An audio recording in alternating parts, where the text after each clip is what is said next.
ನಮಸ್ಕಾರ ಸ್ನೇಹಿತರೆ ಜನವರಿ ತಿಂಗಳ ಪ್ರಮುಖ ಪ್ರಚಲಿತ ವಿದ್ಯಮಾನ ಡಿಸ್ಕಸ್ ಮಾಡೋಣ. ಅಪ್ಕಮಿಂಗ್ ಗ್ರೂಪ್ ಸಿ ಎಕ್ಸಾಮ್ಸ್ ಗಳಿಗೆ ತುಂಬಾ ಇಂಪಾರ್ಟೆಂಟ್ ಇದೆ. ಎಸ್, ಲೇಟ್ ಆಗಿದೆ, ಹೆಲ್ತ್ ಸರಿ ಇರ್ಲಿಲ್ಲ, ಹಾಗಾಗಿ ನಿಧಾನಕ್ಕೆ ಮಾಡ್ತಾ ಇದೀನಿ.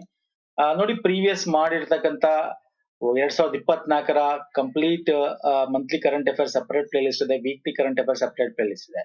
ಅಥವಾ ನಾವು ಮಾಡಿರ್ತಕ್ಕಂಥ ಮ್ಯಾರಥಾನ್ ವಿಡಿಯೋ ನೋಡಿ, ತುಂಬಾ ಇಂಪಾರ್ಟೆಂಟ್. ಅಕ್ಟೋಬರ್ ಡಿಸೆಂಬರ್ 3 ತಿಂಗಳದಾಗಿರ್ಬೋದು, ಜನವರಿಯಿಂದ ಜೂನ್ 2024, ಜುಲೈ ಟು ಸೆಪ್ಟೆಂಬರ್ 2024, ಈ ಮೂರ್ ತಿಂಗಳು 6 ತಿಂಗಳದ ಒಂದು ಕರೆಂಟ್ ಅಫೇರ್ ಏನ್ ಮಾಡಿದೀವಿ, ಎಲ್ಲ ಲಿಂಕ್ಸ್ ಗಳನ್ನ ಕೊಡ್ತೀನಿ. ಓಕೆ, ಕೆ ಎಸ್ ಗೋಸ್ಕರ, ಗ್ರೂಪ್ ಬಿ ಗೋಸ್ಕರ ಮಾಡಿರ್ತಕ್ಕಂಥದ್ದಿದೆ. ಸೊ ಎಲ್ಲ ಲಿಂಕ್ಸ್ ಗಳನ್ನ ಕೊಡ್ತೀನಿ. ನನಗೆ ಏನೇನು ಹೇಳಿದೆ ಇದೇ ವಿಡಿಯೋದ ಕೆಳಗೆ ಡಿಸ್ಕ್ರಿಪ್ಷನ್ ಬಾಕ್ಸ್ ಅಲ್ಲಿ ಇರುತ್ತೆ.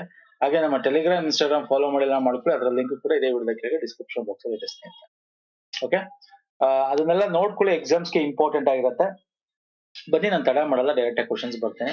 ಮೋಸ್ಟ್ ಇಂಪಾರ್ಟೆಂಟ್ ಕ್ವಶನ್ಸ್ ಮಾತ್ರ ಇಲ್ಲಿ ಡಿಸ್ಕಸ್ ಮಾಡ್ತೇನೆ. ಎಕ್ಸಾಮ್ ಅಲ್ಲಿ ಬರ್ತಕ್ಕಂಥ ಕ್ವಶನ್ಸ್ಗಳು. ಜನವರಿ 2025ರಲ್ಲಿ ಭಾರತೀಯ ಬಾಹ್ಯಾಕಾಶ ಸಂಶೋಧನಾ ಸಂಸ್ಥೆಯ ಹೊಸ ಅಧ್ಯಕ್ಷರಾಗಿ ಯಾರು ನೇಮಕಗೊಂಡಿದ್ದಾರೆ? ಎಸ್, ಸ್ವಲ್ಪ ಫಾಸ್ಟ್ ಆಗಿ ಮೂವ್ ಆಗೋಣ, ತುಂಬಾ ಕ್ವಶನ್ಸ್ ಇದೆ. ಇಸ್ರೋಗೆ ಹೊಸ ಅಧ್ಯಕ್ಷರಾಗಿದ್ದಾರೆ. ಯಾರವರು? Doctor V Narayanan. ಮೊದಲು ಯಾರಾಗಿದ್ರು? ಇವ್ರು ಹೋಗೋಕ್ಕಿಂತ ಮುಂಚೆ ಸೋಮನಾಥ್ ಅಲ್ವಾ? ಸೋಮನಾಥ್ ಅವರು ಈಗ ಸೆಕ್ರೆಟರಿ, ಡಿಪಾರ್ಟ್ಮೆಂಟ್ ಆಫ್ ಸ್ಪೇಸ್ ಗೆ 3 ಇಯರ್ ಟರ್ಮ್ಗೆ ಆಯ್ಕೆ ಆಗಿದ್ದಾರೆ. ಇವರು ರಿಟೈರ್ಡ್ ಆಗಿದ್ದರಿಂದ ಈ ಪೊಸಿಷನ್ಗೆ ಅವ್ರನ್ನ ಆಯ್ಕೆ ಮಾಡಿದ್ದಾರೆ. ಡಾಕ್ಟರ್ ವಿ ನಾರಾಯಣ್ ಅವರು ಡೈರೆಕ್ಟರ್ ಆಗಿದ್ರು. ಯಾವ್ದ್ರಲ್ಲಿ? ಲಿಕ್ವಿಡ್ ಪ್ರೊಪಲ್ಷನ್ ಸಿಸ್ಟಮ್ ಸೆಂಟರ್, ಇಸ್ರೋದಲ್ಲೇ ಅವರು ಡೈರೆಕ್ಟರ್ ಆಗಿದ್ರು. ಈ ಒಂದು ಡಿವಿಷನ್ಗೆ ಈಗ ಅವ್ರನ್ನ ಅಧ್ಯಕ್ಷರಾಗಿ ನೇಮಕ ಮಾಡಿದ್ದಾರೆ. ಓಕೆ, ಗೊತ್ತಿರ್ಲಿ, ವೆರಿ ಇಂಪಾರ್ಟೆಂಟ್ ಇದು. ಇನ್ನು ಇದ್ರ ಬಗ್ಗೆ ನೋಡೋದಾದ್ರೆ, ಇಸ್ರೋ ಬಗ್ಗೆ ಬೇಸಿಕ್ ಥಿಂಗ್ಸ್ ಗೊತ್ತಿರಬೇಕು. ಯಾವಾಗ ಎಸ್ಟಾಬ್ಲಿಷ್ ಆಯ್ತು ISRO? 15th August 1969, Bengaluru head quarters ಇರೋದು. ಫಸ್ಟ್ ಚೇರ್ಮನ್ ವಿಕ್ರಮ್ ಸಾರಾಭಾಯಿ ಅವರು, 10th ಚೇರ್ಮನ್. ಇವಾಗ 10ನೇ ಚೇರ್ಮನ್ ಯಾರು ಅಂದ್ರೆ ಡಾಕ್ಟರ್ ವಿ ನಾರಾಯಣನ್.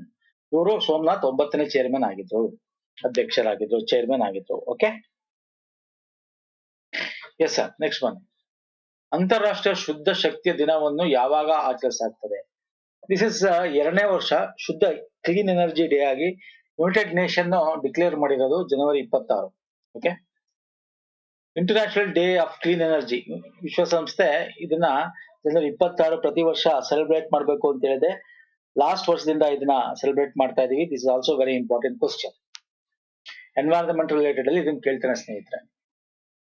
ಭಾರತದ 2025ರ ಗಣರಾಜ್ಯೋತ್ಸವ ಪೇರೇಡ್ಗೆ ಮುಖ್ಯ ಅತಿಥಿ ಯಾರನ್ನು ಆಹ್ವಾನಿಸಲಾಗಿದೆ? ರಿಪಬ್ಲಿಕ್ ಡೇಗೆ ಈ ವರ್ಷ ಯಾರನ್ನು ಕರೆದಿದ್ರು? ತುಂಬಾ ಇಂಪಾರ್ಟೆಂಟ್ ಇದು ಎಕ್ಸಾಮ್ಗೆ. ಯಾಕೆ ಅಂತ ಹೇಳ್ತೀನಿ.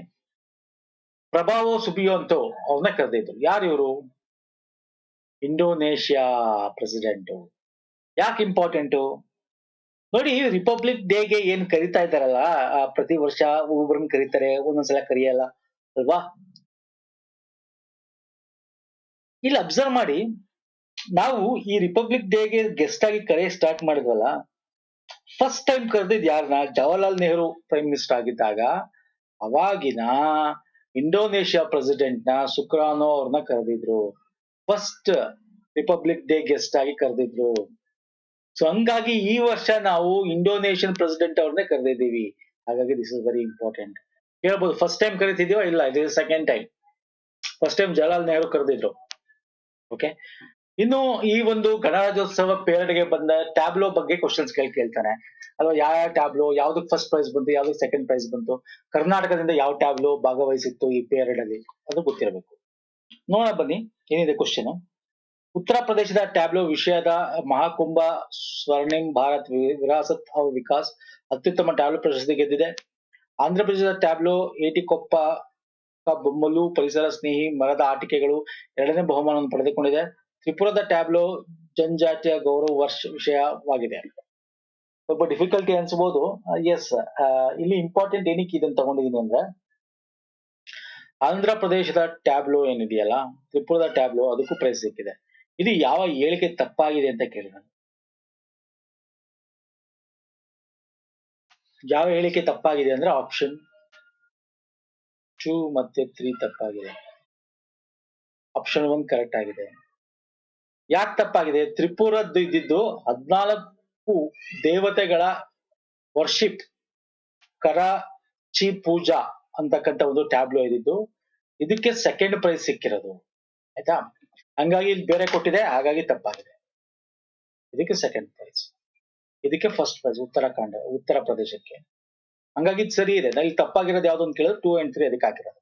ಆಪ್ಷನ್ 2 ಕರೆಕ್ಟ್ ಇದೆ, ಬಟ್ ಇಲ್ಲಿ 2ನೇ ಪ್ರೈಸ್ ಅಂತ ಕೊಟ್ಟಿದ್ದು, ಎರಡಲ್ಲ ಇದು 3ನೇ ಪ್ರೈಸ್ ಸಿಕ್ಕಿರೋದು ಆಂಧ್ರ ಪ್ರದೇಶಕ್ಕೆ. ಓಕೆ, ಕೇಳಬಹುದು ಎಕ್ಸಾಮ್ ಅಲ್ಲಿ. ಅದು ಬಿಟ್ರೆ ನಮ್ಗೆ ಮಿನಿಸ್ಟ್ರಿ ಡಿಪಾರ್ಟ್ಮೆಂಟ್ ವೈಸ್ ಕೊಡ್ತಾರೆ. ಆ ಮಿನಿಸ್ಟ್ರಿ ಆಫ್ ಟ್ರೈಬಲ್ ಜನಜಾತಿಯ ಗೌರವ ವರ್ಷ, ಅದಕ್ಕೆ ಬೆಸ್ಟ್ ಒಂದು ಮಿನಿಸ್ಟ್ರಿ ಅವಾರ್ಡ್ ಅಲ್ಲಿ ಒಂದು ಸಿಕ್ಕಿರ್ತಕ್ಕಂಥದ್ದು. ಇನ್ನು ಕರ್ನಾಟಕದ ಬಗ್ಗೆ ನೋಡೋದಾದ್ರೆ, ಕರ್ನಾಟಕದ ಟ್ಯಾಬ್ಲಲ್ಲಿ ನಾವು ಯಾವ್ದು ಭಾಗವಹಿಸಿತ್ತು? ಲಕ್ಕುಂಡಿ, ಗದಗ ಜಿಲ್ಲೆಯ ಲಕ್ಕುಂಡಿಯ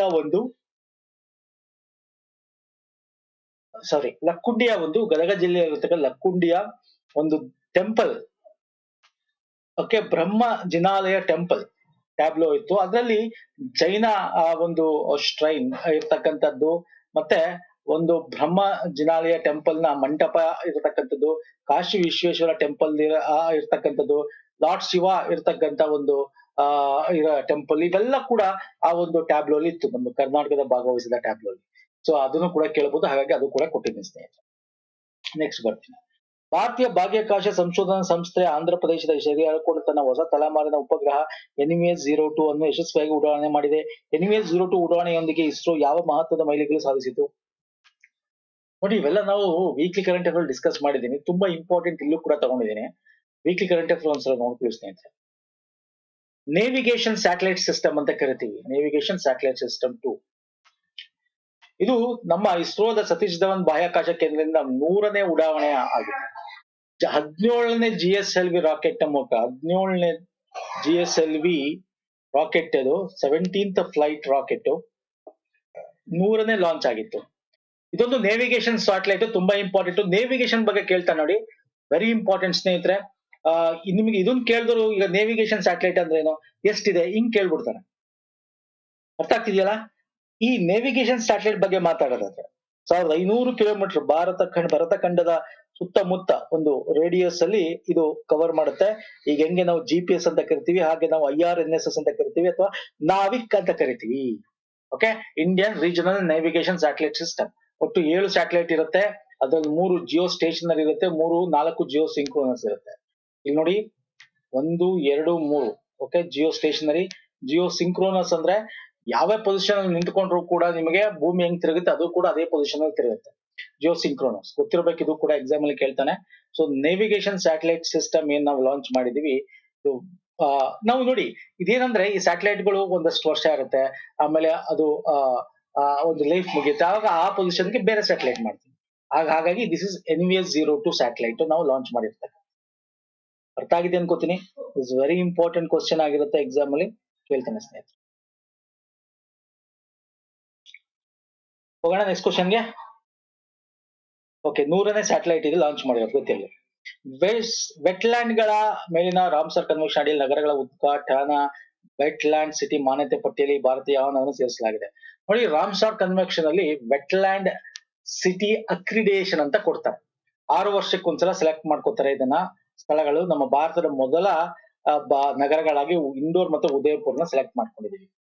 6 ವರ್ಷ ತನಕ ವ್ಯಾಲಿಡ್ ಇರುತ್ತೆ. ಈ ತರ ಬೇರೆ ಬೇರೆ ರಾಷ್ಟ್ರಗಳಲ್ಲೂ ಕೂಡ ಸೆಲೆಕ್ಟ್ ಮಾಡ್ಕೋತಾರೆ. ಈ ಫಸ್ಟ್ ಟೈಮ್ ಭಾರತದಿಂದ ಮಧ್ಯಪ್ರದೇಶದ ಇಂಡೋರ್ ಮತ್ತು ರಾಜಸ್ಥಾನ ಉದಯಪುರನ ಸೆಲೆಕ್ಟ್ ಮಾಡ್ಕೊಂಡಿದ್ದಾರೆ. ಅಂದ್ರೆ ಚೆನ್ನಾಗಿ ಮೇಂಟೈನ್ ಮಾಡಿದ್ದಾರೆ ಇಲ್ಲಿ ಅಂತ. ಅಲ್ಲಿ ತುಂಬಾ ಒಂದು ಏನೋ ನೋಡಿ, ಇದು ಏನಕ್ಕೆ ಸೆಲೆಕ್ಟ್ ಮಾಡ್ಕೋತೀವಿ ಅಂದ್ರೆ, ಇದೊಂದು ಒಂದು ಮೈಲಿಗಲ್ಲು ಮತ್ತೆ ಒಂದು ಮೈಲ್ ಸ್ಟೋನ್ ತರ ರೆಫರೆನ್ಸ್ ಆಗಿ ಇಟ್ಕೊಂಡು ಎಲ್ಲಾ ರಾಷ್ಟ್ರಗಳಿಗೂ, ಎಲ್ಲಾ ಒಂದು ವೆಟ್ಲ್ಯಾಂಡ್ಗೂ ಇದನ್ನ ನಾವು ರೆಫರೆನ್ಸ್ ಆಗಿ ಇಟ್ಕೊಂಡು ಮತ್ತೆ ಇದನ್ನ ಇನ್ನೂ ಅಭಿವೃದ್ಧಿ ಮಾಡಕ್ಕೆ ಕೂಡ ಹೆಲ್ಪ್ ಮಾಡ್ತಾರೆ. ಈಗ ಫಾರ್ ಎಕ್ಸಾಂಪಲ್ ಹೆಂಗ್ ಸೆಲೆಕ್ಟ್ ಮಾಡ್ಕೋತಾರೆ, ನಾವು ಹೆಂಗ್ ಅಡಾಪ್ಟ್ ಮಾಡ್ಕೊಂಡಿದೀವಿ ಆ ಒಂದು ಸ್ಥಳಗಳನ್ನ ಸಂರಕ್ಷಣೆ ಮಾಡ್ಕೊಳಕ್ಕೆ, ಎಕೋಸಿಸ್ಟಮ್ ನ ಹೆಂಗೆ ಅದ್ರಲ್ಲಿ ಮೇಂಟೈನ್ ಮಾಡಿದೀವಿ, ಓಕೆ, ಪರಿಸರ ವ್ಯವಸ್ಥೆ, ಸಸ್ಟೈನಬಲ್ ಸೋಶಿಯೋ ಎಕನಾಮಿಕ್ ಪ್ರಾಕ್ಟೀಸ್ ಹೆಂಗಿದೆ ಅಲ್ಲಿ, ಲೋಕಲ್ ಕಮ್ಯುನಿಟೀಸು ಇದನ್ನ ಒಂದು ಸಂರಕ್ಷಣೆಗೆ ಹೆಂಗೆ ಸ್ಥಳೀಯವಾಗಿ ಹೆಂಗೆ ಬೆಂಬಲ ಕೊಟ್ಟಿದ್ದಾರೆ. ಸೊ ಇವೆಲ್ಲ ಬೇಸಿಸ್ ಮೇಲೆ ನಾವು ಸೆಲೆಕ್ಟ್ ಮಾಡ್ಕೋತೀವಿ. ಕೇಳಬಹುದು ಎಕ್ಸಾಮ್ ಅಲ್ಲಿ, ವೆರಿ ಇಂಪಾರ್ಟೆಂಟ್. ಅಕ್ರಿಡೇಷನ್ಸ್ ಅಂತಕ್ಕಂಥದ್ದು ಏನು ಅಂದ್ರೆ, ಒಂದು ರೆಫರೆನ್ಸ್ ಆಗಿ ಇಷ್ಟು, ಈಗ ಫಾರ್ ಎಕ್ಸಾಂಪಲ್ ನಾವು ಪ್ರಪಂಚದಾದ್ಯಂತ ನೋಡಿದ್ರೆ ಆತರ 74 ಇದೆ. ಹೈಯೆಸ್ಟ್ ಚೈನಾದಿಂದ ಇದೆ, ನೆಕ್ಸ್ಟ್ 9 ಫ್ರಾನ್ಸ್ ಇಂದ ಇದೆ. ಅಂದ್ರೆ ರೆಫರೆನ್ಸ್ ಆಗಿ ಇಟ್ಕೊಂಡು ಅದಕ್ಕೆ 6 ವರ್ಷಗಳ ನಂತರ ಅದು ರಿವ್ಯೂ ಮಾಡ್ತಾರೆ. ಎಸ್ ಅಂದ್ರೆ ಅದನ್ನ ಇಟ್ಕೋತಾರೆ, ಸರಿಯಾಗಿ ಹಂಗೆ ಮೇಂಟೈನ್ ಮಾಡಿದಾರೆ ಅಂದ್ರೆ ಅದನ್ನ ಆ ಒಂದು ಅಕ್ರಿಡೇಷನ್ ಲಿಸ್ಟ್ ಅಲ್ಲಿ ಇಟ್ಕೋತಾರೆ, ಇಲ್ಲಾಂದ್ರೆ ತೆಗಿತಾರೆ. ಓಕೆ, ಇದು ಗೊತ್ತಿರಲಿ, ವೆರಿ ಇಂಪಾರ್ಟೆಂಟ್. ಫೈನ್. 18ನೇ ಪ್ರವಾಸಿ ಭಾರತೀಯ ದಿವಸ್ ನಿಮ್ಗೆ ಗೊತ್ತಿರಬೇಕು. ಪ್ರವಾಸಿ ಭಾರತೀಯ ದಿವಸ್ 2 ವರ್ಷಕ್ಕೊಂದ್ಸಲ ಆಚರಣೆ ಮಾಡ್ತೀವಿ.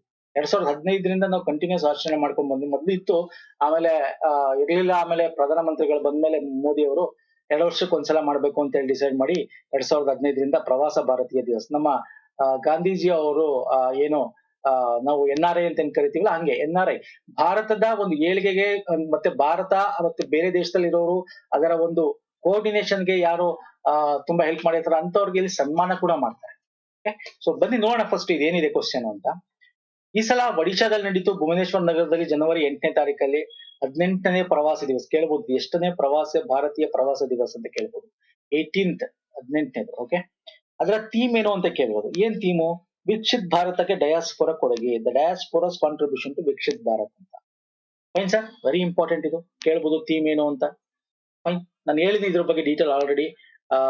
ಎಷ್ಟು ವರ್ಷಕ್ಕೊಂದ್ಸಲ ಮಾಡ್ತೀವಿ, ಏನ್ ಮಾಡ್ತಾರೆ ಇಲ್ಲಿ, ಸೆಲೆಬ್ರೇಟ್ ಮಾಡ್ತೀವಿ, ಜೊತೆಗೆ ನಾವು ಚೀಫ್ ಗೆಸ್ಟ್ ಆಗು ಕರಿತೀವಿ. ಅವ್ರಿಗೆ ಚೀಫ್ ಗೆಸ್ಟ್ಗೆ ನಾವು ಸನ್ಮಾನ ಕೂಡ ಮಾಡ್ತೀವಿ. ಅರ್ಥ ಆಗ್ತಿದೆಯಲ್ಲ? 3 days ಇದರ ಥೀಮ್ ನೋಡ್ಕೊಳ್ಳಿ, ವೆರಿ ಇಂಪಾರ್ಟೆಂಟ್. 3 day ಕನ್ವೆನ್ಷನ್, 3 ದಿನಗಳ ಒಂದು ಸಮ್ಮೇಳನ ರೀತಿ ಇದನ್ನು ಮಾಡ್ತೀವಿ. ಅರ್ಥ ಆಗ್ತಿದೆಯಲ್ಲ? ಈ ಸಲ ಚೀಫ್ ಗೆಸ್ಟ್ ಯಾರು ಬಂದಿರೋ ಗೊತ್ತಾ? ಅದಕ್ಕೆ ಇಲ್ಲೇ ಇದೆ, ಬಟ್ ನೆಕ್ಸ್ಟ್ ಕ್ವಶನ್ ಅಲ್ಲಿ ತಗೊಂಡಿದ್ದೀನಿ, ಆನ್ಸರ್ ಮಾಡಿ. ಚೀಫ್ ಗೆಸ್ಟ್ ನಾನು ಇಲ್ಲೇ ತೋರಿಸ್ಕೊಡ್ತೀನಿ ನೋಡಿ. ಈ ಒಂದು ಚೀಫ್ ಗೆಸ್ಟ್ ಆಗಿ ಈ ವರ್ಷ ನಾವು the president of Republic of Trinidad and Tobago ಅವ್ರನ್ನ ಕರೆದಿದ್ವಿ. ಯಾರು? ಕ್ರಿಸ್ಟೈನ್ ಕಾರ್ಲೋ ಕಂಗಾಲೋ ಅವ್ರನ್ನ ಕರೆದಿದ್ವಿ. ಯಾರು? ಕ್ರಿಸ್ಟಿನ್ ಕಾರ್ಲೋ ಕಂಗಾಲೋ ಅವರು 2025ರಲ್ಲಿ ಭಾರತದ ಪ್ರವಾಸಿ ಭಾರತೀಯ ಸಮ್ಮಾನ ಪ್ರಶಸ್ತಿ ನಾವು ಅವ್ರು ಕೊಟ್ವಿ, ಕರೆದ್ವಿ, ಸನ್ಮಾನ ಮಾಡಿದ್ವಿ, ಚೀಫ್ ಗೆಸ್ಟ್ ಆಗಿ ಕರೆದ್ವಿ ಅವ್ರನ್ನ. ಸೊ ಇವರು ಯಾವ ದೇಶದ ಅಧ್ಯಕ್ಷರಾಗಿ ಸೇವೆ ಸಲ್ಲಿಸಿದ್ದಾರೆ? ಟ್ರಿನಿಡಾಡ್ ಮತ್ತು ಟೊಬ್ಯಾಗೋ. ನೋಡಿದ್ರಾ? ಹೆಂಗ್ ಕ್ವಶನ್ಸ್ ಗಳು ಹೆಂಗ್ ಬೇಕಾದ್ರೂ ಕೇಳ್ಬೋದು. ಪ್ರವಾಸಿ ಭಾರತೀಯ ದಿನ ಎಲ್ಲಿ ನಡೀತು ಅಂತ ಕೇಳ್ಬೋದು.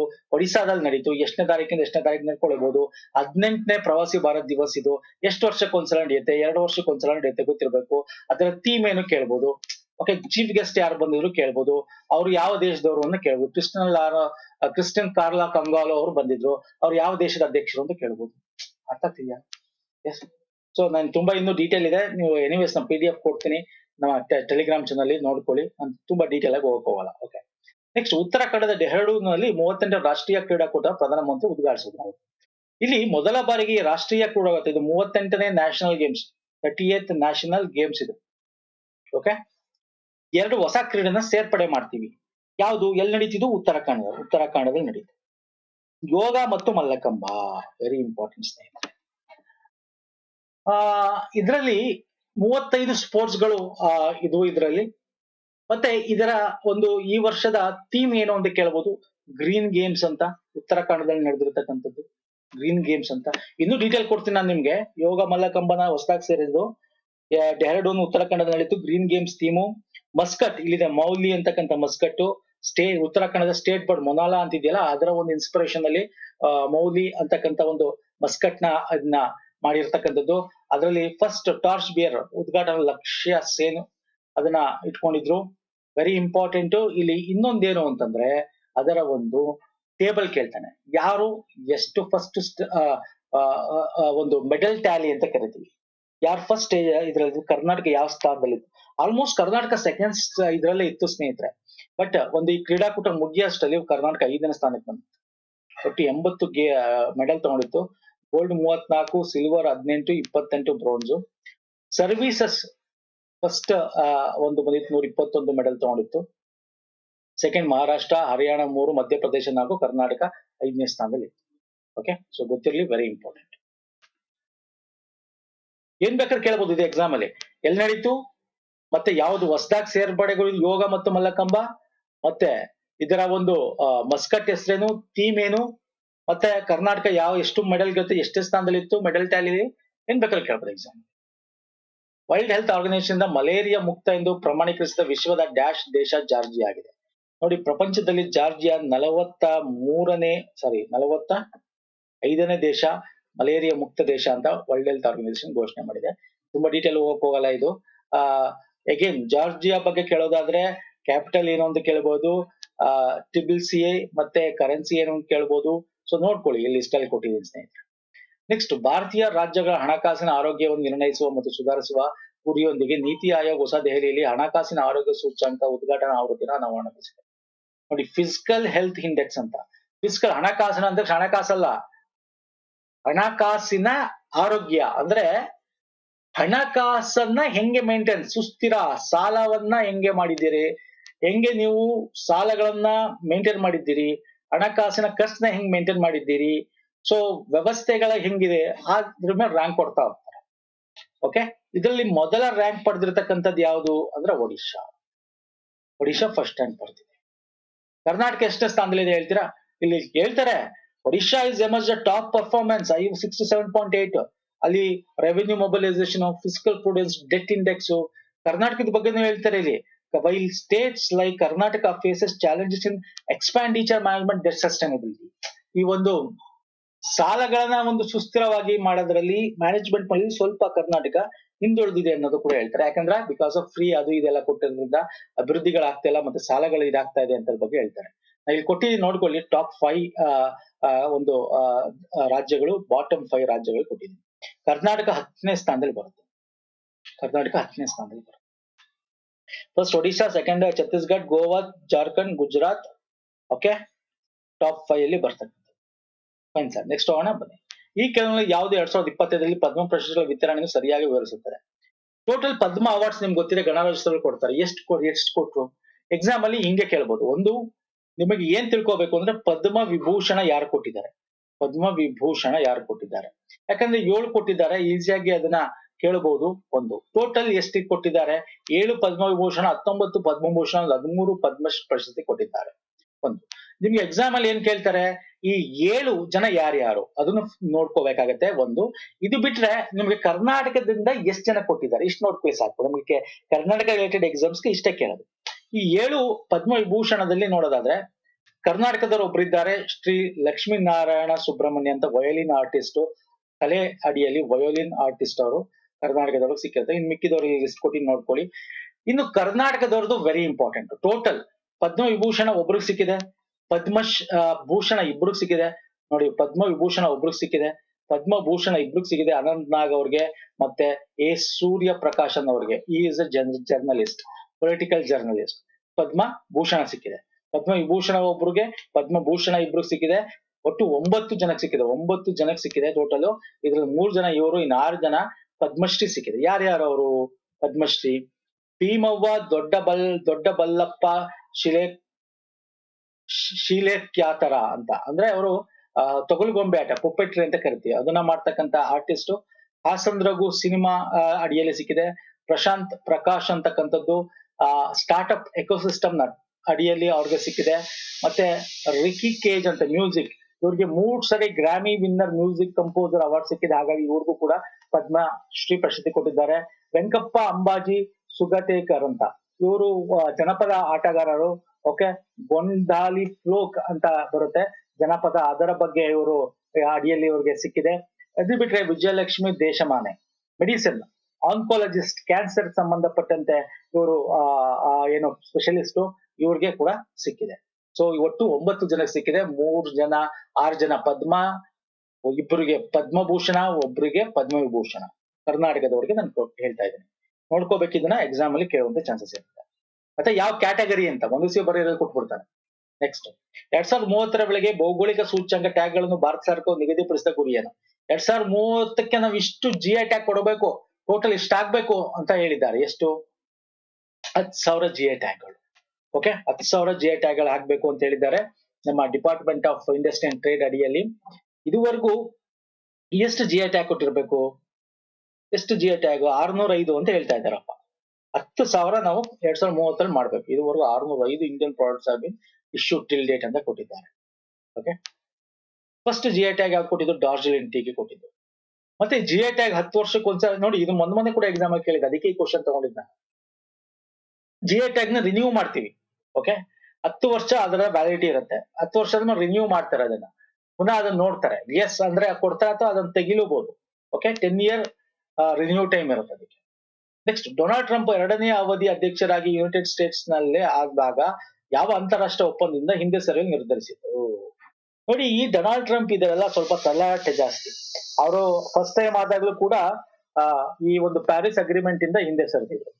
ಆಮೇಲೆ ನೆಕ್ಸ್ಟ್ ಬಿಡೆನ್ ಬಂದ್ರಲ್ಲ, ಅವರು ವಾಪಸ್ ಅದನ್ನ ಒಪ್ಕೊಂಡಿದ್ರು. ಯಾಕಂದ್ರೆ ಡೊನಾಲ್ಡ್ ಟ್ರಂಪ್ ಮೇನ್ ಏನು, ಅಮೆರಿಕಾ ಫಸ್ಟ್ ಅಂತ ಅವ್ರು ಹೇಳೋದೇನೋ, ಅಮೆರಿಕಾ ಫಸ್ಟ್ ಅನ್ನೋದು ಅವ್ರ ಉದ್ದೇಶ. ಅಂದ್ರೆ ಈ ಪ್ಯಾರಿಸ್ ಅಗ್ರಿಮೆಂಟ್ ಜೊತೆ ನೋಡ್ಕೊಂಡ್ ಹೋಗ್ಬಿಟ್ರೆ ಏನಾಗುತ್ತೆ, green house gas emission development ನ ಕಮ್ಮಿ ಮಾಡ್ಕೋಬೇಕು, ಗ್ರೀನ್ ಹೌಸ್ ಗ್ಯಾಸ್ ಎಮಿಷನ್ ನ ಕಾರ್ಖಾನೆಗಳು ಸ್ಥಗಿತ ಮಾಡ್ಬೇಕಾಗತ್ತೆ, ಕಮ್ಮಿ ಮಾಡ್ಬೇಕಾಗತ್ತೆ. ಅದಕ್ಕೆ ಸಂಬಂಧಪಟ್ಟಂತೆ ಡೆವಲಪಿಂಗ್ ಕಂಟ್ರೀಸ್ಗೆ ದುಡ್ಡು ಕೊಡ್ಬೇಕಾಗತ್ತೆ. ಸೊ ಹಂಗೆ ಇದೆಲ್ಲ ನಮ್ಗೂ ಅವೆಲ್ಲ ನನ್ಗೆ ಯಾಕೆ ತಲೆ ಹರಟೆ, ನನ್ಗೆ ಯಾಕೆ ತಲೆ ನೋವು, ನಾನು ಅಮೆರಿಕ ನನ್ನ ದೇಶ ನಾನು ನೋಡ್ಕೋತೀನಿ ಅಂತ ಅವ್ರು. ಇದೊಂದೇ ಅಲ್ಲ, ಅವರು ವರ್ಲ್ಡ್ ಹೆಲ್ತ್ ಆರ್ಗನೈಸೇಷನ್ ಇಂದ ಕೂಡ ಅವ್ರು ಹಿಂದೆ ಸರಿದಿದ್ದಾರೆ.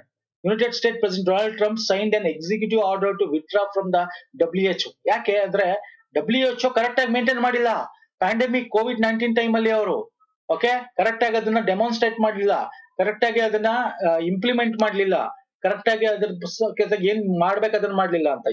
ಈ ಹಿಂದೆ ಸರದ್ರಿಂದ ಏನಾಗುತ್ತೆ ಅಂದ್ರೆ, ಈ ವರ್ಲ್ಡ್ ಹೆಲ್ತ್ ಆರ್ಗನೈಸೇಷನ್ಗೆ ಒಂದಷ್ಟು ರಾಷ್ಟ್ರಗಳು ಏನ್ ಮೆಂಬರ್ ಇರ್ತಾರೆ ದುಡ್ಡನ್ನ ಕೊಡ್ತಾರೆ ಸ್ನೇಹಿತರೆ, ಅವ್ರೊಂದಷ್ಟು ಪ್ರೋಗ್ರಾಮ್ಗಳು ಮಾಡಕ್ಕೆ. ಓಕೆ ಹಾಗಾಗಿ ನಾನ್ ನಿಮಗೆ ದುಡ್ಡು ಕೊಡಿ ನೀವು ಕರೆಕ್ಟ್ ಆಗಿ ಮಾಡಿಲ್ಲ ಅಂತ ಎಗೇನ್ ತಲಾಟೆ.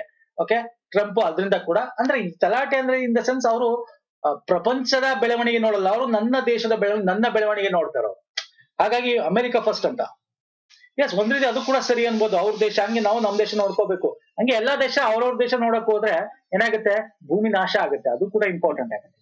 ಸೊ ನೋಡ್ಕೋಬೇಕು. ಪ್ಯಾರಿಸ್ ಅಗ್ರಿಮೆಂಟ್ ಗೊತ್ತಲ್ಲ ನಿಮ್ಗೆ, 2 ಡಿಗ್ರಿ ಸೆಂಟಿಗ್ರೇಡ್ ಬಿಲೋ ನಾವು ಪ್ರೀ ಇಂಡಸ್ಟ್ರಿಯಲ್ ಲೆವೆಲ್ಗಿಂತ ನಾವು ಗ್ಲೋಬಲ್ ವಾರ್ಮಿಂಗ್ ನ ಕಮ್ಮಿ ಮಾಡಬೇಕು, ಮತ್ತೆ 1.5 ಡಿಗ್ರಿ ಲಿಮಿಟ್ ಗೆ ಅದನ್ನ ಇನ್ಕ್ರೀಸ್ ಮಾಡಬೇಕು, ಎಫರ್ಟ್ಸ್ ಹಾಕ್ಬೇಕು ಅನ್ನೋದು ಈ ಪ್ಯಾರಿಸ್ ಅಗ್ರಿಮೆಂಟ್ 2015 ಆಗಿದೆ. Okay ಗೊತ್ತಿರ್ಲಿ, fine. ನೆಕ್ಸ್ಟ್ ಬರ್ತೇನೆ. ದೂರಸಂಪರ್ಕ ಇಲಾಖೆ ರಾಷ್ಟ್ರೀಯ broadband mission NBM2 national broadband mission ಗಾಗಿ ಒಂದು ವಿಷನ್ ಡಾಕ್ಯುಮೆಂಟ್ ಬಿಡುಗಡೆ ಮಾಡಿದೆ. ಈ ವಿಷನ್ ಡಾಕ್ಯುಮೆಂಟ್ ಅಂದ್ರೆ ಏನ್ ಮಾಡಬೇಕು, ನಮ್ಮ ಟಾರ್ಗೆಟ್ ಏನು ಅಂತ. ಓಕೆ ಈ ಒಂದು ಹಿಂದಿನ NBM ನ ಅನುಸರಣೆಯಾಗಿದೆ. NBM 2.0 ಅಡಿಯಲ್ಲಿ 2030 ವೇಳೆಗೆ ಎಷ್ಟು ಶೇಕಡ ಗ್ರಾಮೀಣ ಭಾರತೀಯ ಬ್ರಾಡ್ ಬ್ಯಾಂಡ್ ಚಂದಾದಾರ ಗುರಿನ ಹೊಂದಿದೆ. ಅಂದ್ರೆ ನಮ್ ನ್ಯಾಷನಲ್ ಬ್ರಾಡ್ ಬ್ಯಾಂಡ್ ಮಿಷನ್ ಇತ್ತು, ಈಗ ಅದನ್ನ ರಿವೈಸ್ ಮಾಡಿದೆ. ಮೊದಲು 45% ಟಾರ್ಗೆಟ್ ಇತ್ತು ಗ್ರಾಮೀಣ ಪ್ರದೇಶ, ಕೇಳ್ಬೋದು ಎಕ್ಸಾಮ್ ಅಲ್ಲಿ. ನ್ಯಾಷನಲ್ ಬ್ರಾಡ್ ಬ್ಯಾಂಡ್ ಮಿಷನ್ ಏನಕ್ಕೆ ನಾವು ತಂದಿದೀವಿ ಅಂದ್ರೆ, ಗ್ರಾಮೀಣ ಭಾರತೀಯದಲ್ಲಿ ಬ್ರಾಡ್ ಬ್ಯಾಂಡ್ ಚಂದಾದಾರಿಕೆ ಸಬ್ಸ್ಕ್ರಿಪ್ಷನ್ ಹೆಚ್ಚಿಸಬೇಕು, ಅಲ್ಲಿ ನಾವು ಏನೋ ಬ್ರಾಡ್ ಬ್ಯಾಂಡ್ ನ ತಲುಪಿಸ್ಬೇಕು ಅನ್ನೋದು. ಮೊದಲು 45% ಇದೆ, ಈಗ ಟಾರ್ಗೆಟ್ 60% ಟಾರ್ಗೆಟ್ ಇದೆ. ಅದು 2030 ನಾವು ಅಚೀವ್ ಮಾಡ್ಬೇಕು ಅಂತ. ಇದು ನ್ಯಾಷನಲ್ ಬ್ರಾಡ್ ಬ್ಯಾಂಡ್ ಮಿಷನ್ 2.0 ನ ಒಂದು ವಿಷನ್, ಒಂದು ಯೋಚನೆ ಇರ್ತಕ್ಕಂಥದ್ದು. ಓಕೆ ಅರ್ಥ ಆಗಿದೆ ಅನ್ಕೋತೀನಿ. ದಿಸ್ ಇಸ್ ಮೋಸ್ಟ್ ಇಂಪಾರ್ಟೆಂಟ್ ಸ್ನೇಹಿತರೆ, ಎಲ್ಲ ಹೈಲೈಟ್ ಮಾಡಿದೀನಿ ನೋಡಿ. ಈ ಪಾಯಿಂಟ್ಸ್ ಗಳು ನೋಡ್ಕೊಂಡ್ರೆ ಸಾಕು ನಿಮ್ಗೆ. ಓಕೆ ಸೊ ನೆಕ್ಸ್ಟ್ ಬರ್ತೇನೆ. ವಾಣಿಜ್ಯ ಸಚಿವಾಲಯದ ಪ್ರಕಾರ ವಿಶ್ವದ ಅತಿ ದೊಡ್ಡ ಕಾಫಿ ಉತ್ಪಾದಕರಲ್ಲಿ ಭಾರತವು ಯಾವ ಶ್ರೇಣಿಯನ್ನು ಹೊಂದಿದೆ? ಕಾಫಿ ಅಂದ ತಕ್ಷಣ ನಮ್ಮ ಕರ್ನಾಟಕ ಬರುತ್ತೆ, ಹಾಗಾಗಿ ಈ ಕ್ವಶನ್ ತಗೊಂಡಿದ್ದೀನಿ. ಕಾಫಿ ಪ್ರೊಡಕ್ಷನ್ ಎಕ್ಸ್ಪೋರ್ಟ್ ಅಲ್ಲಿ ಭಾರತ 7ನೇ ಸ್ಥಾನದಲ್ಲಿದೆ ಸ್ನೇಹಿತರೆ. ಕರ್ನಾಟಕ 1ನೇ ಸ್ಥಾನದಲ್ಲಿ ಬರುತ್ತೆ ನಮ್ಮ ದೇಶದಲ್ಲಿ. 7th global coffee production as a export it 1.29 billion ಅಷ್ಟಾಗಿದೆ. ನಾವು ಎಕ್ಸ್ಪೋರ್ಟ್ ಮಾಡ್ತಕ್ಕಂಥದ್ದು ರೊಬಸ್ಟಾ ಮತ್ತೆ ಅರೇಬಿಕಾ ಇದೆ. ಎಲ್ಲೆಲ್ಲಿಗೆ ಎಕ್ಸ್ಪೋರ್ಟ್ ಮಾಡ್ತೀವಿ ಅಂದ್ರೆ ಇಟಲಿ, ಬೆಲ್ಜಿಯಂ, ರಷ್ಯಾಗೆ ಎಕ್ಸ್ಪೋರ್ಟ್ ಮಾಡ್ತೀವಿ. ಟಾಪ್ ಬೈಯರ್ಸ್ ನಮ್ಮ ದೇಶದಿಂದ ತಗೊಳ್ತಕ್ಕಂಥವ್ರು ಕಾಫಿನ. ಓಕೆ ಎಷ್ಟೆಷ್ಟು ಕ್ವಾಂಟಿಟಿ ಅಂತ ಕೊಟ್ಟಿದ್ದೀನಿ, ಅಷ್ಟು ಇಂಪಾರ್ಟೆಂಟ್ ಅಲ್ಲ. ಇನ್ನು ಕಾಫಿ ಎಲ್ಲಿ ಬೆಳಿತೀವಿ ಅಂದ್ರೆ ನಮ್ಮ ವೆಸ್ಟರ್ನ್ ಘಾಟ್ಸ್ ಮತ್ತೆ ಈಸ್ಟರ್ನ್ ಘಾಟ್ಸ್ ಅಲ್ಲಿ ಬೆಳಿತಾರೆ.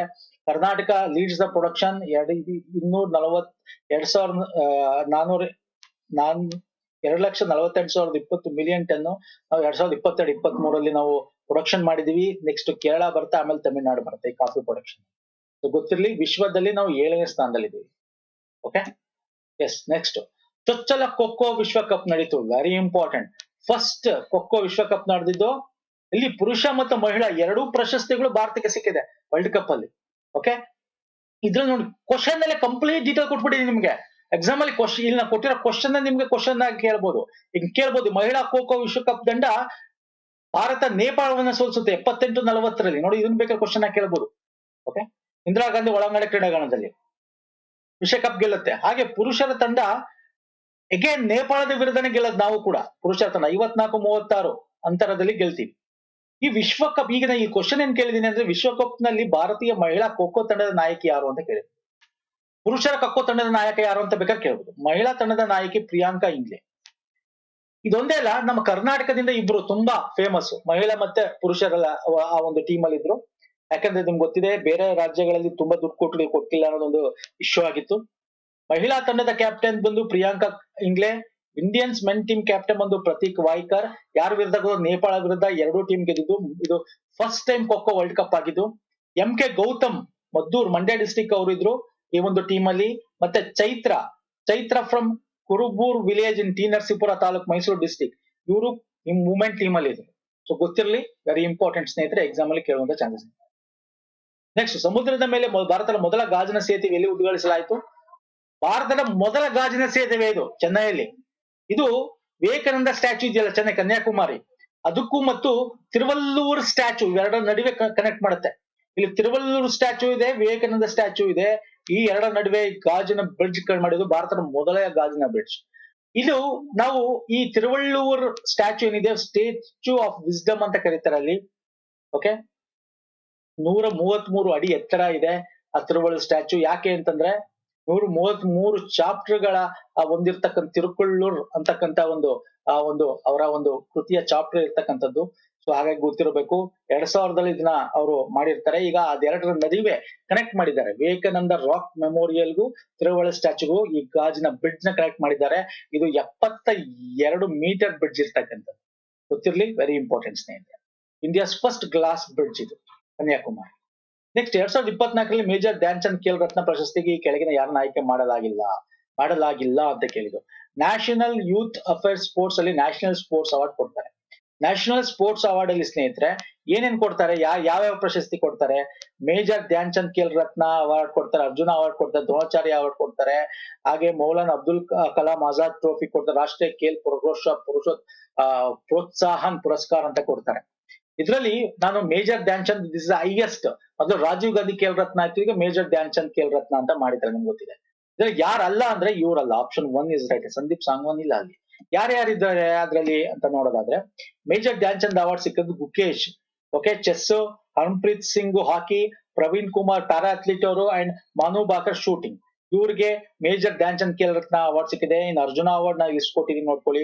Arjuna award life time out standing ಪ್ರಶಸ್ತಿ ಇದೆ. Dronacharya award Subhash Rana para shooting ಮತ್ತೆ ಎಸ್ ಮುರಳೀಧರನ್ ಬ್ಯಾಡ್ಮಿಂಟನ್ ಅವ್ರಿಗೆ ಸಿಕ್ಕಿದೆ. ಹಾಗೆ ರಾಷ್ಟ್ರೀಯ ಖೇಲ್ ಪ್ರೋತ್ಸಾಹ ಪುರಸ್ಕಾರ ಫಿಸಿಕಲ್ ಎಜುಕೇಶನ್ ಫೌಂಡೇಶನ್ ಆಫ್ ಇಂಡಿಯಾಗೆ ಸಿಕ್ಕಿದೆ. ಸೊ ನೋಡ್ಕೊಳ್ಳಿ, ಲಿಸ್ಟ್ ಕೊಟ್ಟಿದ್ದೀನಿ, ಹೇಳ್ಬೋದು. ಓಕೆ, ಏನು ಸರ್ ಇದು? ನ್ಯಾಷನಲ್ ಸ್ಪೋರ್ಟ್ಸ್ ಅವಾರ್ಡ್ಸ್ ಇದು. ಓಕೆ, ನಾವು ಮಿನಿಸ್ಟ್ರಿ ಆಫ್ ಯೂತ್ ಅಫೇರ್ಸ್ ಕೊಡ್ತಕ್ಕಂಥದ್ದು. ಫೈನ್. ನೆಕ್ಸ್ಟ್ ಹೋಗೋಣ ಬನ್ನಿ. ಪ್ರಧಾನಿ ನರೇಂದ್ರ ಮೋದಿ ಅವರು ನವದೆಹಲಿ ಗ್ರಾಮೀಣ ಭಾರತ್ ಮಹೋತ್ಸವವನ್ನು ಉದ್ಘಾಟಿಸಿದರು. ಗ್ರಾಮೀಣ ಭಾರತ್ ಮಹೋತ್ಸವ 2022 ವಿಷಯ ಏನು ನೋಡಿ, ಇಲ್ಲೇ ಹೇಳುತ್ತೆ. ಗ್ರಾಮೀಣ ಭಾರತ್ ಮಹೋತ್ಸವ ಅಂದ್ರೇನು? ಗ್ರಾಮೀಣ ಭಾರತವನ್ನ ನಾವು ಏಳಿಗೆಗೆ ತರಬೇಕು ಅಂತ.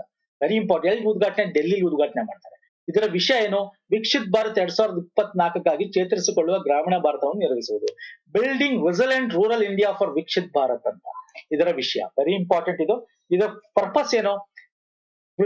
ಈ ಪರ್ಪಸ್ ಏನು ಅಂದ್ರೆ, brings together the leaders from the government, rural economy, industry to discuss ways to strategies to build a prosperous and self-reliant rural India. ಗ್ರಾಮೀಣ ಭಾರತ ತನ್ನ ಕಾಲ ಮೇಲೆ ತಾನು ನಿಂತ್ಕೋಬೇಕು. ಅದಕ್ಕೆ ಏನೇನ್ ಬೇಕು ಎಲ್ಲವನ್ನು ತಂದ್ಕೊಡ್ತಕ್ಕಂಥದ್ದು ಥ್ರೂ ಗೌರ್ಮೆಂಟ್ ಒಂದು ಪಾರ್ಟಿಸಿಪೇಷನ್ ಮುಖಾಂತರ ಅನ್ನೋದು ಇದರ ಪ್ರಮುಖವಾದ ಗುರಿ. ಡೆಲ್ಲಿ 4th and 9th ಜನವರಿಯಲ್ಲಿ ಉದ್ಘಾಟನೆ ಮಾಡಲಾಗುತ್ತೆ, ನಡೆಯುತ್ತೆ ಇಲ್ಲಿ ಮಹೋತ್ಸವ. ಓಕೆ, ಕೇಳ್ಬೋದು ಇದರ ಮೋಟೋ ಏನೋ, ಇದರ ಥೀಮ್ ಏನ್ ಕೇಳ್ಬೋದು. ಥೀಮು ಕೇಳ್ಬೋದು.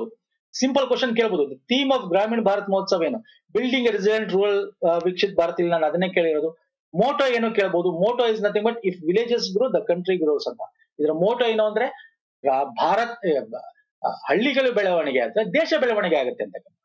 ಓಕೆ, ನೆಕ್ಸ್ಟ್, ರೈತ ಭರೋಸಾ ಯೋಜನೆ ಅಡಿ ತೆಲಂಗಾಣದ ರೈತರು ಪ್ರತಿ ಎಕರೆಗೆ ವಾರ್ಷಿಕ ಎಷ್ಟು ಪಡೆಯುತ್ತಾರೆ ಕೇಳ್ಬೋದು. ರೈತ ಭರೋಸಾ ಅಂತಕ್ಕಂಥದ್ದು ಒಂದು ಫೈನಾನ್ಷಿಯಲ್ ಅಸಿಸ್ಟೆನ್ಸ್ ಸ್ಕೀಮು. ಓಕೆ, ಯಾವ ರಾಜ್ಯ ಕೊಡ್ತು ಅಂತ ಕೇಳ್ಬೋದು. ಈಗ PM ಕಿಸಾನ್ ಇದೆಯಲ್ಲ, ನಮ್ಮ ಸೆಂಟ್ರಲ್ ಗೌರ್ಮೆಂಟ್ ಕೊಡ್ತದೆ PM ಕಿಸಾನ್ ಅಲ್ವಾ ಸರ್? PM ಕಿಸಾನ್ ಇದೆಯಲ್ಲ, ಸೆಂಟ್ರಲ್ ಗೌರ್ಮೆಂಟ್ ಕೊಡುತ್ತಲ್ಲ, 6,000 ರೂಪಾಯಿ, 6,000 rupees ಪರ್ ಆನಮ್. ಆ ತರ ವರ್ಷಕ್ಕೆ 12,000 ರೂಪಾಯಿ ಕೊಡ್ತಾ ಇದ್ದಾರೆ ತೆಲಂಗಾಣ ರೈತರಿಗೆ. ಓಕೆ, ಈಗ 2,000 ರೂಪಾಯಿ ಬರೀ ಇನ್ಕ್ರೀಸ್ ಮಾಡ್ತಾ ಇದ್ದಾರೆ ತೆಲಂಗಾಣ ಸ್ಟೇಟ್ ಗೌರ್ಮೆಂಟ್. ರೈತ ಭರೋಸಾ ಅಂತ 1 ಎಕರೆ ಇರ್ತಕ್ಕಂಥ ಎಲ್ಲ, there is no other condition. ಯಾರೋ 1 ಎಕರೆಗೆ ಇಷ್ಟು ಅಮೌಂಟ್ ಅಂತ ಅಂದ್ರೆ ಎಲ್ಲಾ ರೈತರಿಗೂ ಕೊಡ್ತಾರೆ ಇದರಲ್ಲಿ. ಅಂದ್ರೆ ಈ ರೈತರು ಏನು ಅಂತಂದ್ರೆ ಅಗ್ರಿಕಲ್ಚರ್ ಒಂದು ಇದಾಗಿರ್ಬೇಕು. ಬೇರೆ ಬೇರೆ ನಾನ್ ಅಗ್ರಿಕಲ್ಚರ್ ಲ್ಯಾಂಡ್ಸ್ಗೆ ಕೊಡಲ್ಲ, ಅಗ್ರಿಕಲ್ಚರ್ ಲ್ಯಾಂಡ್ಸ್ಗೆ ಮಾತ್ರ ಕೊಡಲ್ಲ. ಓಕೆ, ಸೊ ನೆಕ್ಸ್ಟ್, ಕೇಂದ್ರ ರಸ್ತೆ ಸಾರಿಗೆ ಮತ್ತು ಹೆದ್ದಾರಿ ಸಚಿವ ನಿತಿನ್ ಗಡ್ಕರಿ ಅವರು ರಸ್ತೆ ಅಪಘಾತ ಸಂತ್ರಸ್ತರಿಗೆ ನಗದು ರಹಿತ ಚಿಕಿತ್ಸೆ ನೀಡುವ ಹೊಸ ಯೋಜನೆಗೆ ಚಾಲನೆ ನೀಡಿದ್ದಾರೆ. ರಸ್ತೆ ಅಪಘಾತ ಸಂತ್ರಸ್ತರಿಗೆ ಹೊಸ ನಗದು ರಹಿತ ಚಿಕಿತ್ಸಾ ಯೋಜನೆಯಡಿ ಗರಿಷ್ಠ ಆರ್ಥಿಕ ನೆರವು ಎಷ್ಟು ಅಂದ್ರೆ ಆಕ್ಸಿಡೆಂಟ್ ಆದೋಗದ ನೋಡಿ. ತುಂಬಾ ಚೆನ್ನಾಗಿದೆ ಈ ಸ್ಕೀಮ್. ರಸ್ತೆಯಲ್ಲಿ ಆಕ್ಸಿಡೆಂಟ್ ಆದ್ರೆ ಅವ್ರಿಗೆ ತಕ್ಷಣ ಚಿಕಿತ್ಸೆಗೆ ಅಂತ 7 ದಿನ ತನಕ ಏನಾಗುತ್ತೆ, ಆರ್ ಮ್ಯಾಕ್ಸಿಮಮ್ 1.5 ಲಕ್ಷ ತನಕ ಸರ್ಕಾರ ಕೊಡುತ್ತೆ ಆಕ್ಸಿಡೆಂಟ್ ಆದ್ರೆ. ಅಕಸ್ಮಾತ್ ಆಕ್ಸಿಡೆಂಟ್ ತೀರೋದ್ರು ಅಂತ ಇಟ್ಕೊಳ್ಳಿ, ಅವಾಗ 2 ಲಕ್ಷ ತನಕ ಡೆತ್ ಆದ್ರೆ 2 ಲಕ್ಷ ತನಕ ದುಡ್ಡು ಆ ಪರ್ಸನ್ಸ್ಗೆ ಫ್ಯಾಮಿಲಿಗೆ ಕೊಡುತ್ತೆ. ಟ್ರೀಟ್ಮೆಂಟ್ಗೆ ವಿತಿನ್ 24 hours ಇನ್ಫಾರ್ಮ್ ಮಾಡಬೇಕು. Once the police are inform within 24 of the accident, the scheme will immediately provide victims cost treatment of 7 days or maximum of 1.5 lakhs. 24 hours ಅಲ್ಲಿ ಪೊಲೀಸ್ ಕಂಪ್ಲೇಂಟ್ ಆಗ್ಬೇಕು, ಪೊಲೀಸ್ ಅವ್ರು ಇನ್ಫಾರ್ಮ್ ಮಾಡಬೇಕು, ಆಗ amount ಬರುತ್ತೆ. ಯಾಕೆ ಇದೆಲ್ಲ ಮಾಡಿದ್ರು ನೋಡಿ, 2020 ಅಲ್ಲಿ ಹೇಳ್ತಾರೆ 1.8 ಲಕ್ಷ ಪೀಪಲ್ ಜೀವನ ಹಾಳು ಮಾಡ್ಕೊಂಡಿದ್ದಾರೆ ಈ ಆಕ್ಸಿಡೆಂಟ್ ಅಲ್ಲಿ ಅರೌಂಡ್, ಮತ್ತೆ 30,000ಕ್ಕಿಂತ ಡೆತ್ ಜಾಸ್ತಿ ಆಗಿದೆ. 66% ಫ್ಯಾಟಲ್ ಆಕ್ಸಿಡೆಂಟ್ ಗಳಾಗಿದೆ. ಈ ತರ 18-34 ವರ್ಷದವರು ಜಾಸ್ತಿ ಆಗ್ತಾ ಇರೋದು, ದುಡಿಯೋ ಒಂದು ಏಜ್ ಇರ್ತಕ್ಕಂಥವ್ರು ಜಾಸ್ತಿ ಆಗ್ತಾ ಇರೋದು. ಇವೆಲ್ಲದ ಒಂದು ಇದಿಟ್ಕೊಂಡು ಅವ್ರಿಗೆ ತಕ್ಷಣ ಒಂದು ಟ್ರೀಟ್ಮೆಂಟ್ ಆದ್ರೆ ರಿಕವರಿ ಚಾನ್ಸಸ್ ಜಾಸ್ತಿ ಇರುತ್ತೆ, ಮತ್ತೆ ಆ ಟೈಮಲ್ಲಿ ದುಡ್ಡು ಇಂಪಾರ್ಟೆಂಟ್ ಆಗುತ್ತೆ. ಹಂಗಾಗಿ ಈ ಸ್ಕೀಮ್ ತಂದಿದ್ದಾರೆ, ವೆರಿ ಇಂಪಾರ್ಟೆಂಟ್. ಜನವರಿ 2024ರಲ್ಲಿ ಈ ಶ್ರಮ್ ಪೋರ್ಟಲ್ ಅನ್ನು ಎಷ್ಟು ಭಾಷೆಗಳು ಅಪ್ಗ್ರೇಡ್ ಮಾಡೋದು ಮೊನ್ನೆ ಕೂಡ KPSC ಕೇಳಿದ್ದಾರೆ ಎಕ್ಸಾಂಪಲ್. ಈ ಶ್ರಮ್ ಪೋರ್ಟಲ್ ಏನಕ್ಕೆ ಅಂತ 22 ಲ್ಯಾಂಗ್ವೇಜ್ ಅಪ್ಡೇಟ್ ಮಾಡಿದ್ದಾರೆ. ಮೊದಲು 4 ಲ್ಯಾಂಗ್ವೇಜ್ ಅಲ್ಲಿ ಮಾತ್ರ ಇತ್ತು, ಇಂಗ್ಲಿಷ್, ಹಿಂದಿ, ಕನ್ನಡ, ಮರಾಠಿ ಇತ್ತು. ಈಗ 22 ನಮ್ಮ ಶೆಡ್ಯೂಲ್ ಲ್ಯಾಂಗ್ವೇಜಸ್ ಅಂತ ಏನ್ ಕರಿತೀವಿ ಸಂವಿಧಾನದಲ್ಲಿ ಎಲ್ಲಾನು ಅಪ್ಡೇಟ್ ಮಾಡಿದ್ದಾರೆ. ಈ ಶ್ರಮ್ ಪೋರ್ಟಲ್ ಅಂತಕ್ಕಂಥದ್ದು ಅನ್ಆರ್ಗನೈಸ್ಡ್ ವರ್ಕರ್ ಅಂತ ಏನ್ ಕರಿತೇವೆ, ಅಸಂಘಟಿತ ವಲಯದ ಕಾರ್ಮಿಕರಿಗೆ ಇರ್ತಕ್ಕಂತ ಸ್ಕೀಮ್ಸ್ ಗಳು ಒಂದೇ ಕಡೆ ಸಿಗ್ತಕ್ಕಂತ ಒಂದು ಪೋರ್ಟಲ್.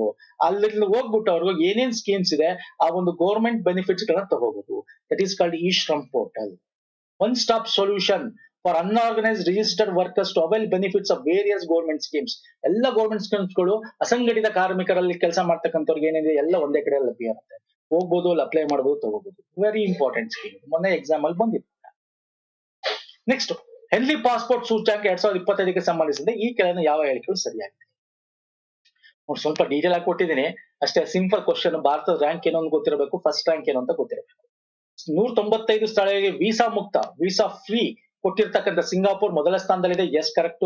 ಭಾರತ 57 ಸ್ಥಳಗಳಿಗೆ ವೀಸಾ ಮುಕ್ತ, ಹೌದು, ಫ್ರೀ ವೀಸಾ ಇರ್ತಕ್ಕಂಥ ಆಕ್ಸೆಸ್ ಇದೆ 57 ದೇಶಗಳಿಗೆ, ಹಾಗಾಗಿ 85ನೇ ಸ್ಥಾನದಲ್ಲಿದೆ. This is also correct. Bharat 85ನೇ ರ್ಯಾಂಕ್ ಇದೆ, ಫಸ್ಟ್ ರ್ಯಾಂಕ್ ಸಿಂಗಾಪುರ್. ಅಫ್ಘಾನಿಸ್ತಾನ ಅತಿ ದೊಡ್ಡ ಚಲನಶೀಲ ಅಂತರದೊಂದಿಗೆ ಶ್ರೇಯಾಂಕದ ಕೆಳಭಾಗದಲ್ಲಿ ಉಳಿದಿದೆ, ಹೌದು. ಫ್ರಾನ್ಸ್, ಜರ್ಮನಿ, ಇಟಲಿ, ಸ್ಪೇನ್ 2ನೇ ಸ್ಥಾನವನ್ನು ಹೊಂದಿದೆ, ಹೌದು. ಎಲ್ಲಾ ಆಪ್ಷನ್ಸ್ ಕೂಡ ಸರಿಯಾಗಿದೆ, ಎಲ್ಲ ಆಪ್ಷನ್ಸ್ ಸರಿ. ಇದನ್ನ ಎಕ್ಸ್ಪ್ಲೈನ್ ಮಾಡುವಂತದ್ದು ಏನಿಲ್ಲ, ನಾನು ಟಾಪ್ 10 ಕಂಟ್ರೀಸ್ ನ ಕೊಟ್ಟಿದ್ದೀನಿ. ಭಾರತ 85ನೇ ಸ್ಥಾನದಲ್ಲಿದೆ, ಗೊತ್ತಿರಲಿ. Bharat is under 85th. 57 ರಾಷ್ಟ್ರಗಳಿಗೆ ವೀಸಾ ಫ್ರೀ ಕೊಟ್ಟಿರ್ತಕ್ಕಂಥ ಸಿಂಗಾಪುರ್ ಫಸ್ಟ್ ಅಲ್ಲಿದೆ.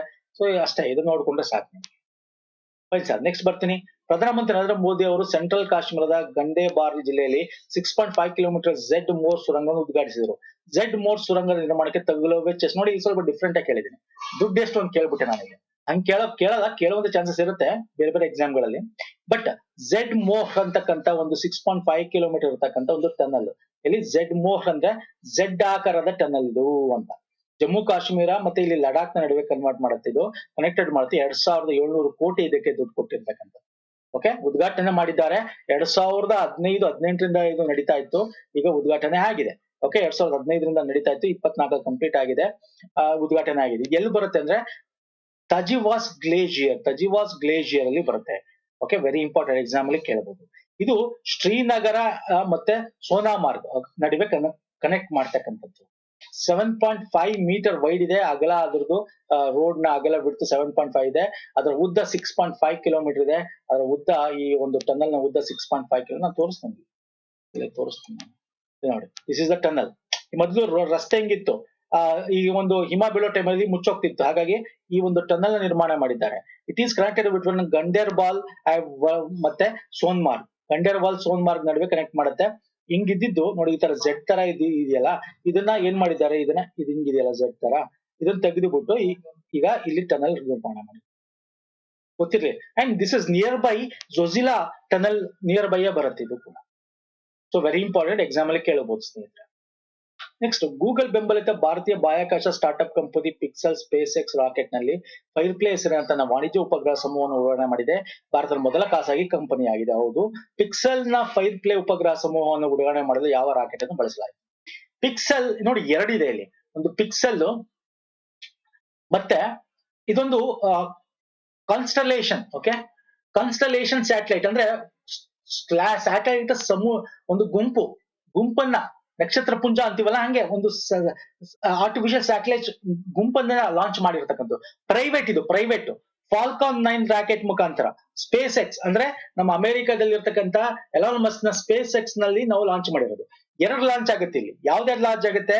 ಒಂದು ಒಂದು ಪಿಕ್ಸೆಲ್, ಇನ್ನೊಂದು ದಿಗಂತರ ಅವರು ಸ್ಕಾಟ್ ಅಂತಕ್ಕಂಥ ಮಿಷನ್ ಲಾಂಚ್ ಮಾಡ್ತಾರೆ. ಅಂದ್ರೆ space camera for object tracking ಅಂತ.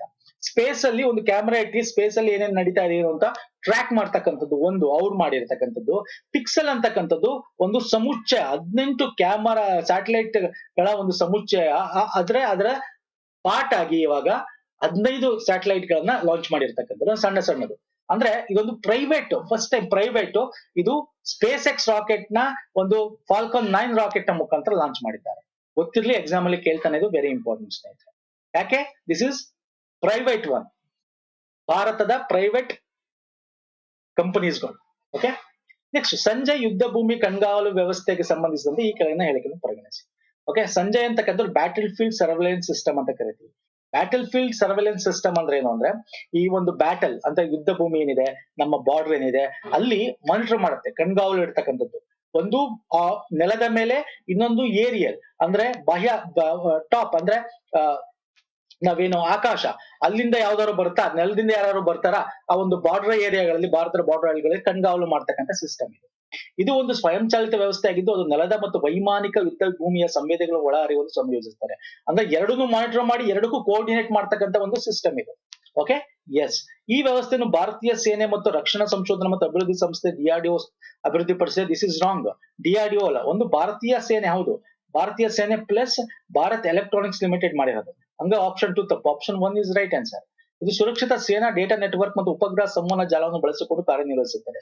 ಹೌದು, ಇದು correct. So option 1 and 3 is the right answer. ಅರ್ಥ ಆಗ್ತಿದೆಯಲ್ಲ ಏನು ಅಂತ? ಏನಿಲ್ಲ, ಈ ಬಾರ್ಡರ್ ಗಳಲ್ಲಿ ಏನು ಯುದ್ಧಗಳಾಗ್ತಾವಲ್ಲ, ಆಗ ಒಂದು ಕೆಳಗಡೆನು ಮೇಲ್ಗಡೆನೂ ಯುದ್ಧ ಮಾಡ್ತಾರೆ, ಕೆಳಗಡೆನೂ ಯುದ್ಧ ಮಾಡ್ತಾರೆ. ಸೊ ಎರಡನ್ನೂ ಕೂಡ ಕೋಆರ್ಡಿನೇಟ್ ಮಾಡಿ ಮಿಸ್ ಆಗ್ಬಾರ್ದು ಟಾರ್ಗೆಟ್ಗಳು. ಆ ಒಂದು ಸರ್ವೆಲೆನ್ಸ್ ಸಿಸ್ಟಮ್ ಕೊಡದೆ ಈ ಸಂಜಯ್ ಅಂತಕ್ಕಂಥದ್ದು. ಅದನ್ನ ಬ್ಯಾಟಲ್ ಫೀಲ್ಡ್ ಸರ್ವೆಲೆನ್ಸ್ ಸಿಸ್ಟಮ್ ಅಂತ ಕರಿತೀವಿ.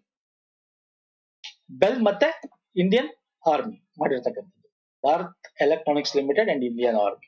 ಓಕೆ, ನೆಕ್ಸ್ಟ್, ಈ ಕೆಳಗಿನ ಯಾವ ಅಂತಾರಾಷ್ಟ್ರೀಯ ಸಂಸ್ಥೆ ಇತ್ತೀಚೆಗೆ ಜಾಗತಿಕ ಅಪಾಯದ ವರದಿ ಗ್ಲೋಬಲ್ ರಿಸ್ಕ್ ರಿಪೋರ್ಟ್ ಅನ್ನು ಬಿಡುಗಡೆ ಮಾಡಿದೆ? ಗ್ಲೋಬಲ್ ರಿಸ್ಕ್ ರಿಪೋರ್ಟ್ ಅಂದ್ರೆ ಗ್ಲೋಬಲಿ ಎಕನಾಮಿಕಲ್ ರಿಸ್ಕ್ ಆಗಿರ್ಬೋದು. ಅದು ಈಗ ಟೆಕ್ನಾಲಜಿ ಚೇಂಜ್ ಆಗ್ತಾ ಇದೆ. ಒಂದು ಎಕನಾಮಿಕಲ್ ರಿಸ್ಕ್ ಆಗಿರ್ಬೋದು, ಅಥವಾ environmental risk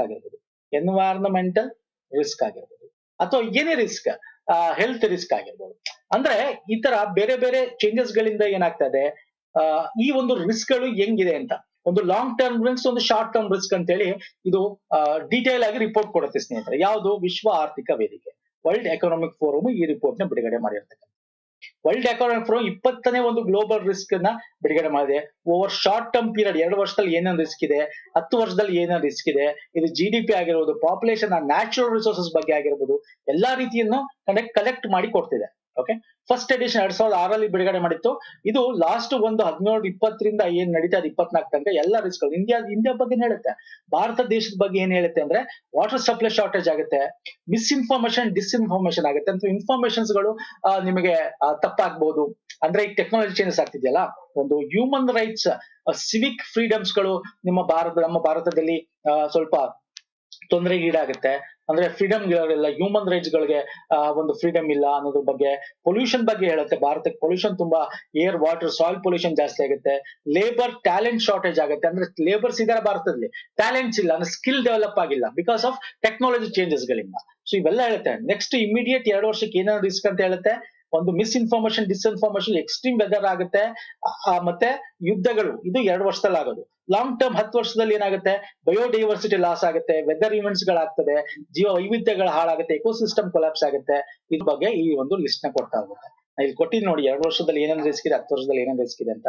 world economic forum ಈ ಒಂದು ಲಿಸ್ಟ್ ಗಳನ್ನ ಕೊಡುತ್ತೆ. ಅದನ್ನ ವರ್ಲ್ಡ್ ರಿಸ್ಕ್ ಏನಂತ ಕರಿತೀವಿ, ಗ್ಲೋಬಲ್ ರಿಸ್ಕ್ ರಿಪೋರ್ಟ್ ಅಂತ ಕರಿತೀವಿ. ಬಿಡುಗಡೆ ಮಾಡೋದು ವರ್ಲ್ಡ್ ಎಕನಾಮಿಕ್ ಫೋರಮ್. ಅರ್ಥ ಆಗಿದೆ ಅನ್ಕೋತೀನಿ. ನೋಡಿ, ದಿಸ್ ಇಂಪಾರ್ಟೆಂಟ್, ನಾನು ತುಂಬಾ ಮೋಸ್ಟ್ ಇಂಪಾರ್ಟೆಂಟ್ ಡಿಸ್ಕಸ್ ಮಾಡ್ತೀನಿ ಸ್ನೇಹಿತರೆ. ಇವೆಲ್ಲ ಮ್ಯಾಕ್ಸಿಮಮ್ 99.9 ಬರ್ತಕ್ಕಂಥ ಕ್ವಶನ್ಸ್ ಗಳನ್ನ ಡಿಸ್ಕಸ್ ಮಾಡೋದು. ಬೇರೆ ಬೇರೆ ಸಣ್ಣ ಪುಟ್ಟಿದೆ, ಅದನ್ನ ನಾನು ಹೆಚ್ಚಾಗಿ ಡಿಸ್ಕಸ್ ಮಾಡಕ್ ಹೋಗಲ್ಲ. ಓಕೆ, ನಾನು ಪ್ರೀವಿಯಸ್ ಮಂತ್ಸ್ ಮಾಡಿರೋದು ಮ್ಯಾರಥಾನ್ ವಿಡಿಯೋಸ್ಗಳು ನಾವು ಹೋದ ವರ್ಷದ 2024 ಮಾಡಿರೋದು ಲಿಂಕ್ಸ್ ನ ಕೊಡ್ತೀನಿ ಇದೇ ವಿಡಿಯೋದ ಕೆಳಗೆ. ಹಾಗೆ ಪ್ಲೇಲಿಸ್ಟ್ ಲಿಂಕ್ ಗಳನ್ನ ಕೊಟ್ಟಿರ್ತೀನಿ. ಹಾಗೆ ನಮ್ಮ ಟೆಲಿಗ್ರಾಮ್ ಇನ್ಸ್ಟಾಗ್ರಾಮ್ ನ ಫಾಲೋ ಮಾಡ್ಕೊಳ್ಳಿ. ಯಾಕಂದ್ರೆ ನಮ್ಮ ಎಲ್ಲಾ PDF ಗಳು ನಮ್ ಏನಿದೆ ಕರೆಂಟ್ ಅಫೇರ್ಸ್ ಪ್ರೀವಿಯಸ್ ಆಗಿರ್ಬೋದು ಇದ್ರದ್ದಾಗಿರ್ಬೋದು ನಮ್ಮ ಟೆಲಿಗ್ರಾಮ್ ಚಾನಲ್ ಶೇರ್ ಆಗುತ್ತೆ. ಹಾಗಾಗಿ ಟೆಲಿಗ್ರಾಮ್ ಇನ್ಸ್ಟಾಗ್ರಾಮ್ ಫಾಲೋ ಮಾಡ್ಕೊಳ್ಳಿ. ಇಷ್ಟ ಆಗಿರೋ ಲೈಕ್ ಮಾಡಿ ವಿಡಿಯೋನ. ನೆಕ್ಸ್ಟ್ ವಿಡಿಯೋ ಪುನಃ ಸಿಗ್ತೀನಿ. ನಮಸ್ಕಾರ, ಧನ್ಯವಾದಗಳು. Thank you so much.